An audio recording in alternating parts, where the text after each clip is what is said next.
Happy Sabbath again. I want to thank both of y'all for the amazing special music. I was called for a second, sorry. Special music. And it's kind of funny because last Sabbath, I think Preston gave me carrots, and this Sabbath, Carol brought flour. So it looks like we're making a carrot cake in the next few weeks, doing something. But yeah, happy Sabbath. I'm just going to pray one more time real quick, and then we'll hop into the message today. Lord, we come before you humbly, just extremely thankful that we are able to come before you in this church as like believers and to have the opportunity and the freedom to open your word and be able to worship you publicly and enjoy that freedom, Lord. So we thank you for that, and I pray that you be with me today as I preach your words. Amen.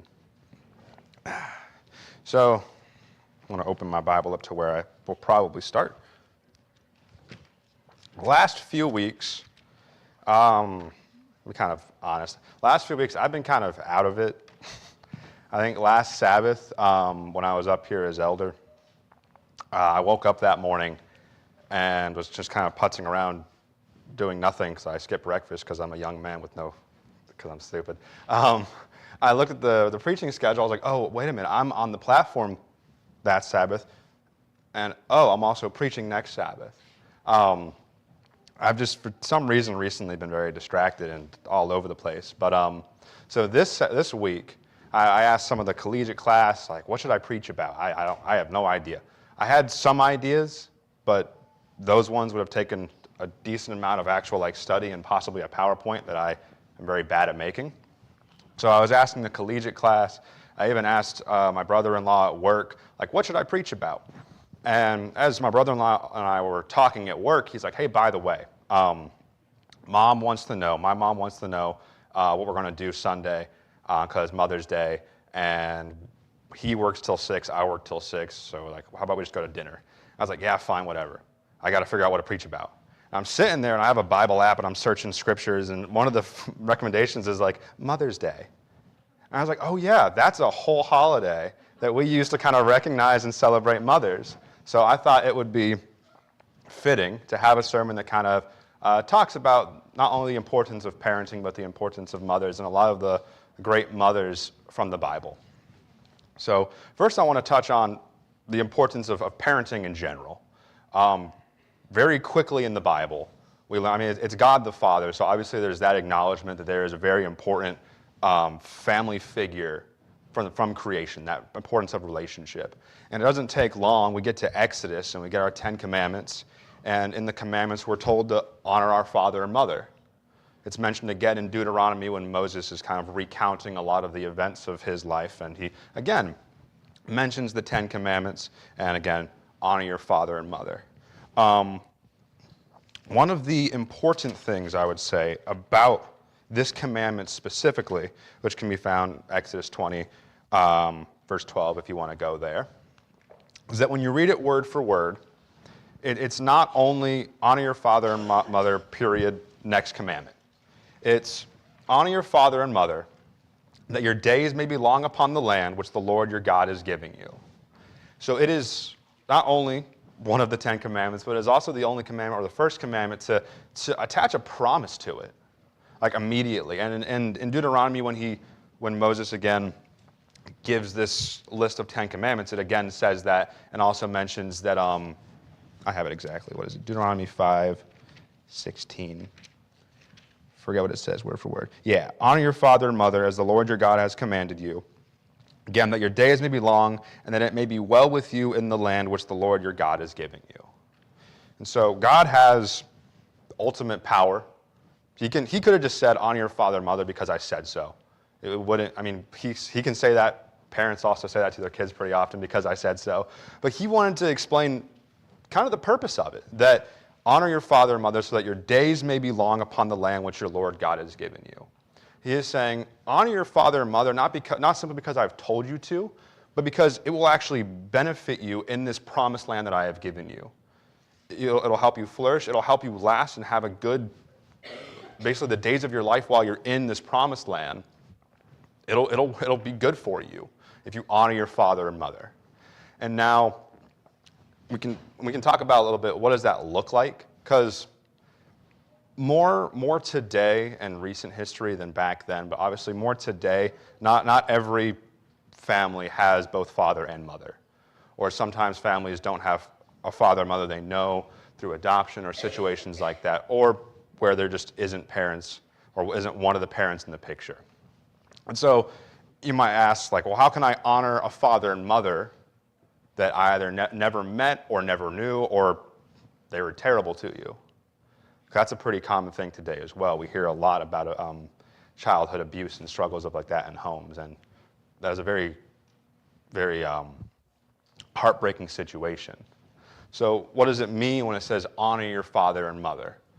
Well, one, we know that this is a command from God, a word from God. So obviously if your parents are saying things that are contradictory to God, then doing what they say to honor that wouldn't make sense because God's word comes first. So when it says honor your father and mother, it not only means to obey them as long as they are in line with God, but to also do things that don't dishonor them. You can say it like this: I have the Dorsey name. So my mother and father, even if I don't see him ever again, which my father passed away, so I won't, but my mother is still alive and well. She broke her foot a while back, but she's doing better. Or not her foot, but some of the leg bones. I forget what they're called. But if I was to do something that would bring disrespect on that family name, I would be dishonoring them. And so honoring them doesn't only have to be if you know them, obey them. It's if you have them. Whether you know them or not, don't sully the name of them. Don't dishonor who they were, who they could have been. And so the Bible very early on in Exodus and again in Deuteronomy establishes this huge importance of parents, of family, of obeying your parents. The Old Testament, those Mosaic books that Moses wrote would be held, obviously, to this day, but even in Jesus' time, they would have lived this stuff. They were very strict on this law. So it isn't like mentioned a bunch of times over and over again because they would have had this and known that this is what has to be done. It does. There's another mention in Proverbs 22:6, probably like a very favorite verse for a lot of parents, where it's raise up your child in the way that they'll go, and they will not depart from that path. Essentially, probably a very popular verse. But from the start, the Bible makes a very important connection between, puts a lot of effort and interest in parenting. But Father's Day is some other time, and Mother's Day is tomorrow, so I want to focus a bit on mothers. And so modern science tells us, I want to do some research into it just to see kind of the effects of not having a mother or not having a father. And so when talking about mothers, there is a unique maternal bond between a mother and her child. Especially when the child is really young, there is just something between that you cannot mimic. And it's even proven that if you grow up without a mother or at least a mother figure, it can oftentimes make one more susceptible to like anxiety, stress, depression, failed relationships, looking for wrong things and wrong people. You don't have, for a lot of men, you don't have that, like, this is what a woman should look like type of thing. I've heard it said before that if you want to know how a man will treat you, look how he treats his mother, because that's the first female figure he has in his family. And so there is a strong importance when it comes to mothers in the family. And to speak more on that unique bond between mother and child, I actually found a little research paper that I thought was kind of cool. I have it written here because I can't remember all that. It says, in the Journal of Social, Cognitive, and Affective Neuroscience, they decided they used brain scans to monitor mothers and their children. And what they were prompted to do was to imagine themselves in a distressing situation, whether it's like stubbing your toe or car accident, any type of distressing situation. Imagine yourself in that situation, and now imagine your child in that situation. And they found when they took the brain scans of the mother imagining themselves and imagining their children, there was a very high overlap in the sense that when the mother was like imagining her child going through that pain, it was as if she was experiencing herself. It's a very like direct line between those things. And it kind of ties into a very age-old saying where parents will say, you won't know how much I love you until you have kids of your own. Like, you won't understand what I do until you have your own kids. And I think it's extremely unique for mothers because I can speak to this. In Arizona one time, I was in the kitchen pulling on something, I think, and I fell on my butt. And I was just sitting there. I'm not going to sit because I've torn these pants before. But I was sitting there, and I was fine. To my knowledge, I was fine. But my mother comes running up. She's like, "Oh, my baby, oh!" And I start bawling, like tears in my eyes. I thought I was fine, but as soon as she saw me fall and thought, he needs me now, because that must have hurt. And I was like, I guess I'm in pain. And so I started crying. And it speaks of that unique bond between mother and child.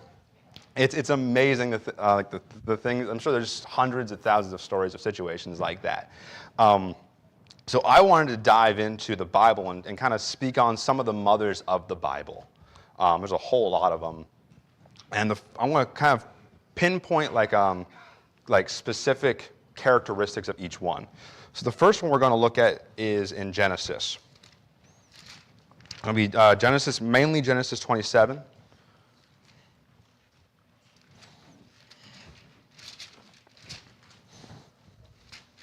Yeah. And this is one of those very, very popular stories in the Bible, very well known. It's Jacob and Esau, and the whole pretending to be one brother and things like that.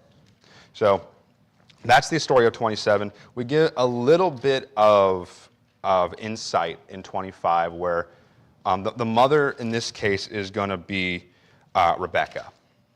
And so in 25, she's told that from the Lord, from God, 2 nations are in your womb, 2 people shall be separated from your body, one people will be stronger than the other, and the older will serve the younger. So she's given, before the children are even born, she's given this insight, that this basically a prophecy of what her children are going to be like. And further down I'm still in 25 just to get some pretext, 25, 28, this is one of those things that it says, and Isaac loved Esau because he was he ate of his game, but Rebekah loved Jacob. So I'm not a parent, so I can't really speak on this. I'm assuming that you probably shouldn't have clear-cut favorites. This is one of those. If you're a parent out there, don't say yes or no to that. But it's just one of those situations. Obviously, that's not like a good example of, but this is just kind of some pretext of why she does what she does in 27. And so in 27, we learn that Isaac, their father, he's getting old, his eyesight's going bad, and he's basically soon to pass away. So he calls his oldest son, Esau, who is his favorite in this situation, his oldest son, Esau, and says, I'm going blind, I'm soon to die. Go hunt some game, make me a hearty stew, bring it to me so that I may eat and that I might bless you. And Rebekah is at the tent door listening to this, because her favorite is Jacob in this situation. And so she hears this. Esau runs to go hunt, make food, and she goes to Jacob and says, I just heard your father, Isaac, tell Esau this, so we're going to do it instead. Because, one, most likely because the Lord gave her that prophecy, and in her mind she may have thought this was how to fulfill that, but 2, also because Jacob was her favorite. She loved him. It doesn't say she loved Esau, sadly. So she makes this plan with Jacob, saying, I'm going to make Isaac a stew. It's going to be his favorite food. It says, where is it? Let me see. This is 27, verse 9. Go now to the flock and bring me from their 2 choice kids of the goat. I will make savory food from them for your father, such as he loves. I want to make him his favorite food from the flock. Then you shall take it to your father, that he may eat it, and that you are blessed before his death. Basically, I'm going to make him his favorite food, his favorite sheep stew. You take it to him, you get the blessing. And his first objection isn't actually, no, we shouldn't do this. It's, no, Mom, I'm not hairy like my brother. So if he reaches to touch me, he's going to figure that out. And she says, and this is kind of I would say the point I'm making for Rebekah is that she is surprisingly determined to basically favor her son, to favor Jacob. She wants the best possible thing for him. And so she says, Jacob says, if he finds out I'm not Esau, he may curse me. And this is the back half of 13. It says, let your curse be on me, my son. Only obey my voice and go get them for me. So Jacob is worried that Isaac would curse him, his father would curse him if he finds out about this misdeed. And his mother says, don't worry about it. If he does, let your curse be on me, because I want what's best for you. So go do this thing. I'm going to figure it out. Go. So he gets the lambs, she slaughters them, makes the soup, takes their skins and kind of puts it on his arms and his neck so that if Isaac does feel it, he'd be pretty cleared. And Jacob then presents this meal to his dying father. He can't see too well, or he's basically blind, and so he's like, who is there? And Jacob says, it's me, your oldest. So they're talking for a minute, and Isaac is very confused because he reaches forward and says, let me touch you. He touches, and he's like, your voice is Jacob's, but the arms, the body is Esau. Are you really my son? And Jacob says, this is the 24, then he said, are you really my son Esau? And he says, I am. And it's this dedication where Rebekah is so determined, so protective, I would say, as well, of her son Jacob, that she is trying to do everything she can to get him this blessing, basically we're good. Okay, to get him this blessing that Esau is promised. And so it is this beautiful story, at least in that first chunk, of a mother's determination to take care of her child. Sadly, she had some favoritism, but she was just so determined to make sure Jacob had everything he could have to lead the life. And so that just speaks in this amazing determination of Rebekah. Now I want to go over to Exodus. Exodus 2, so the very beginning of Exodus.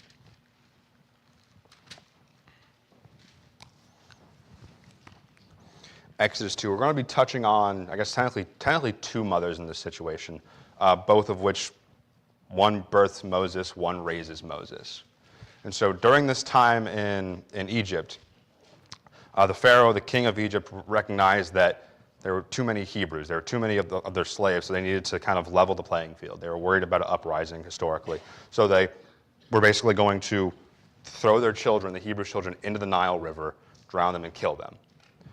Moses' mother, before he's named Moses, but Moses' mother is immediately extremely protective, as any mother would be. It says that she hides him for 3 months.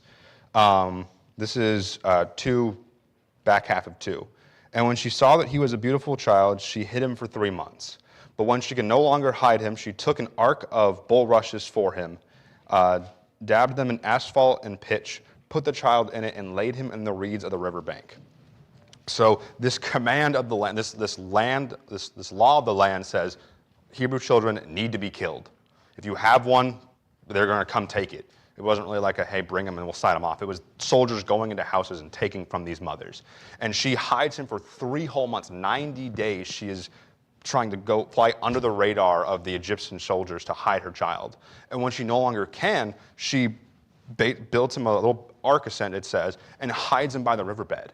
Because she's so determined to protect this child's life at the point of risking her own and most likely her family's, because if you resist that, I have no doubt that the Egyptian soldiers would also kill you.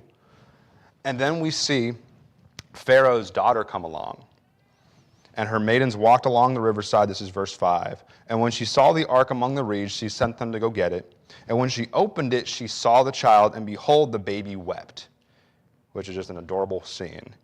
And so she had compassion on him and said, this is one of the Hebrews' children. So this is Pharaoh's daughter.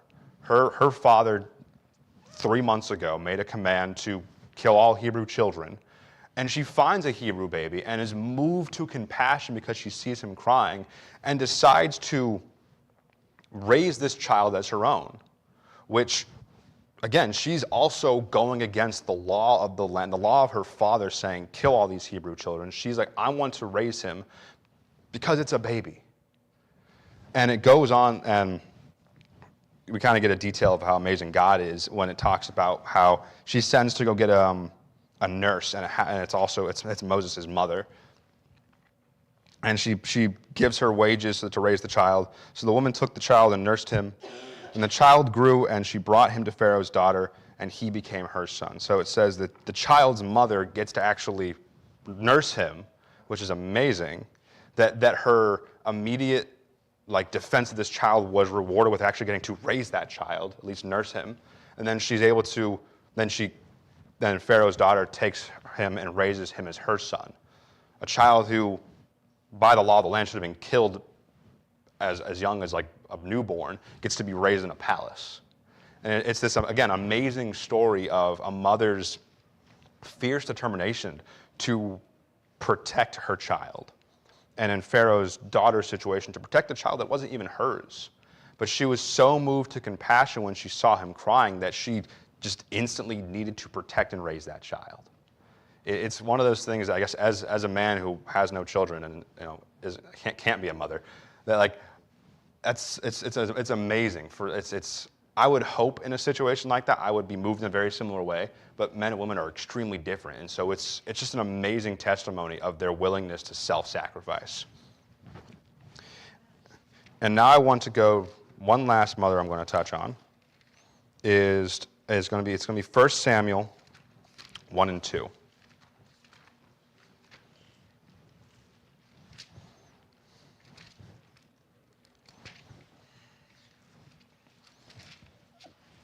Again, 1 Samuel, it's going to be chapter 1 and chapter 2. So in this account, in this historical story, we have, obviously, Samuel is going to be the child that comes out of this.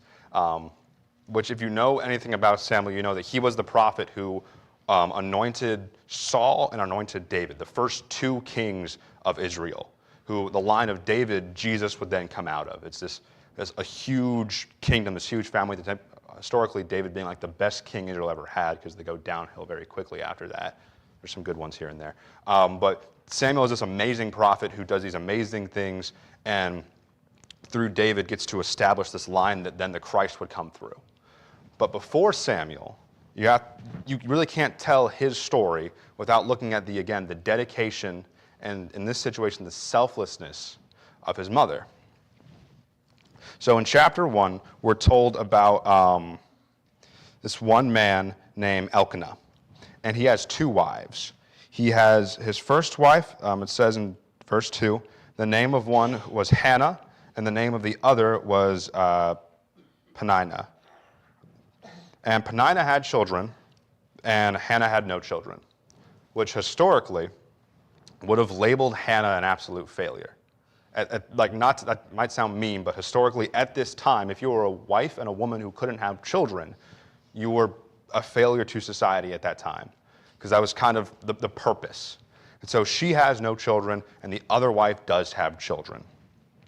And it talks about how Elkanah, every year, this man went up from his city yearly to worship and sacrifice to the Lord of hosts in Shiloh. And it mentions the sons of Eli. And in verse 4 it says, whenever the time came for Elkanah to make an offering, he would give portions to Peninnah, his wife, and to all her sons and daughters, but he would give a double portion to Hannah, for he loved Hannah, although the Lord had closed her womb. So even though in Hannah's time she couldn't bear children, Elkanah still gave her a double portion, essentially loved her more than his other wife. So he also kind of had favorites in this situation.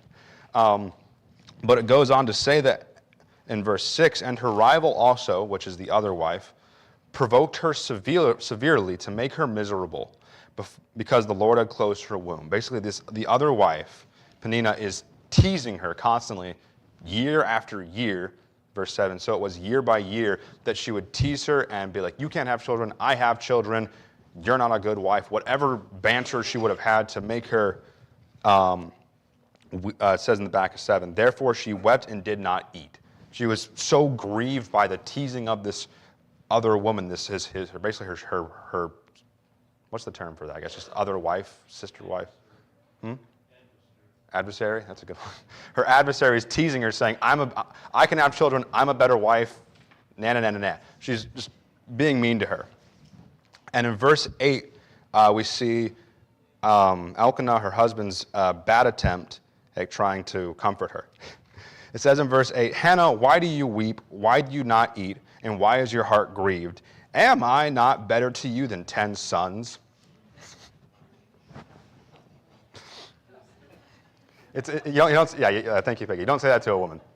She's crying and not eating because she can't have children. And Elkanah is like, I'm your husband. Aren't I better than 10 kids? Maybe he didn't hear, he probably did, but maybe he didn't hear the other wife making fun of her. I don't know, but that's just, like maybe he thought he was doing right, but he just kind of makes it worse. And so then so Hannah arose after they finished eating and drinking. So he tries to comfort her, doesn't work. She then leaves after everyone's finished eating and drinking. And so it now tells us that Eli the priest was sitting on the seat by the doorpost of the tabernacle of the Lord.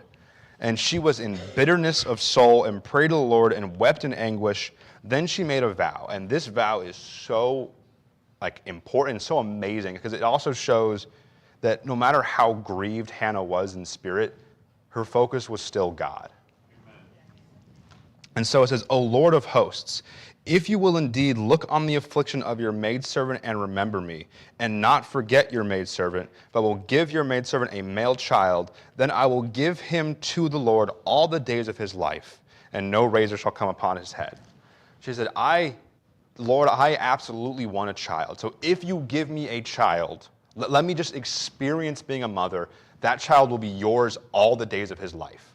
Just let me have the child, and then he's yours forever. And that is it's like she put them in order properly, God, then children. Because she said, I'm being teased constantly. My husband tried to comfort me, it didn't work out. I'm being teased year after year about not having children. So let me have one, and if you do, he will be yours forever. And so it goes on a bit more. Eli sees her basically praying and grieving and crying. Eli thinks she's drunk, which is most likely. During that time, a lot of the Israelites kind of turned away from God, so it wasn't common that people would be prostrating and crying and praying out to God. And so Eli says to her in verse 14, how long will you be drunk? Put your wine away from you. Stop drinking, go away. This is a holy place. But Hannah answered and said, no, my Lord, I am a woman of sorrowful spirit. I have drunk neither wine nor intoxicating drink, but have poured out my soul before the Lord. Do not consider your maidservant a wicked woman, for out of the abundance of my complaint and grief I have spoken until now. And Eli tells her, go in peace, and the God of Israel grant your petition, which you have asked of him. And she said, let your maidservant find favor in your sight. So the woman went her way and ate, and her face was no longer sad. So she's able to get this petition out in front of God, and Eli, after thinking she was drunk, acknowledges her and says, let God grant that petition. And she finally eats and is no longer sad. Probably in her communication with God and her prayers, she has found peace, which for anyone out there going through any type of complication, mothers who want to be ones or mothers who have lost children, there's no greater comfort than pouring your soul out before God. And Hannah brings that to light extremely well. And then so we get a bit more details going forward that Elkanah knows Hannah, his wife. The Lord remembers her, and she finally, after so long, after year and year of teasing, conceives a child and names him Samuel, saying, because I have asked for him from the Lord. And essentially some time goes by, she weans the child, and then immediately after that, it's, 24. Verse 24 in chapter 1. Now when she had weaned him, she took him up with her with 3 bulls, 1 ephah of flour, and a skin of wine, and brought him to the house of the Lord in Shiloh. And the child was young.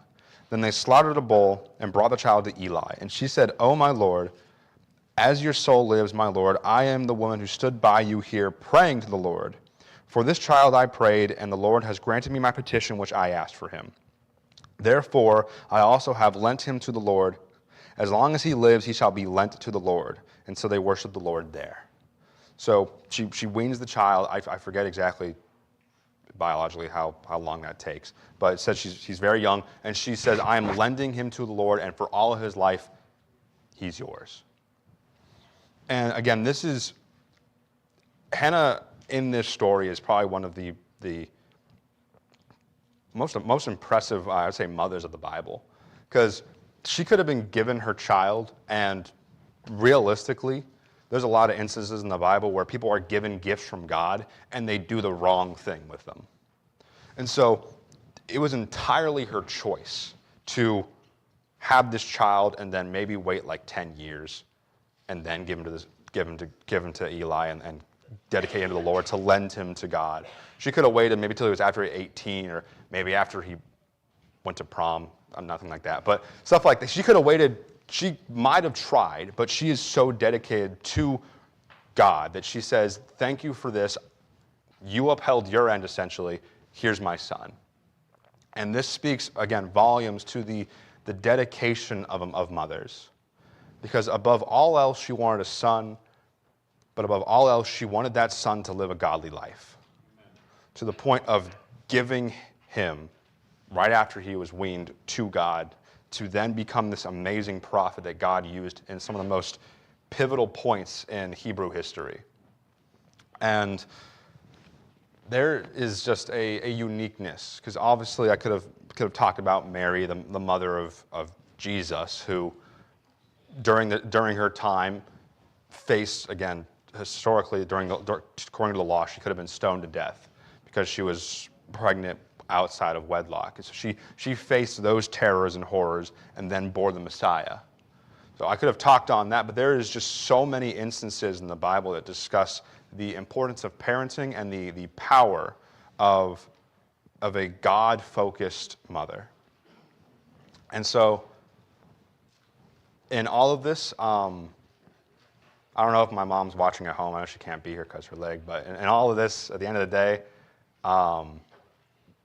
mothers in general, thank you for putting up with brats like me or brats like your kids. I'm sure at some point they were a bit annoying. Mothers in general, thank you for doing that. And to God specifically, just thank you for mothers. We're going to sing our closing hymn, number 93.